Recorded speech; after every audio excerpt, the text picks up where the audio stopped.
সত্যিকারের ভালোবাসা মানে হচ্ছে দায়িত্ব, রেসপন্সিবিলিটি, বিশ্বাস। ভালোবাসার মানুষ ভালো থাকে এটা চাওয়া, তার উপর আমার জিম্মেদারি আছে তাকে ভালো রাখা।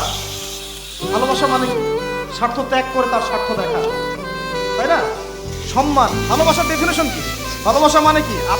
আমি আমার ওয়াইফকে ভালোবাসি, তার মানে কি? আমি তার ইজ্জতের জিম্মাদার, তার দিকে চোখ তুলে কেউ খারাপ চোখে তাকাতে পারবে না। ভালোবাসি আমি তাকে, সে আমার, আমি তাকে অন্যের সামনে শো করতে পারবো না, সে আমার।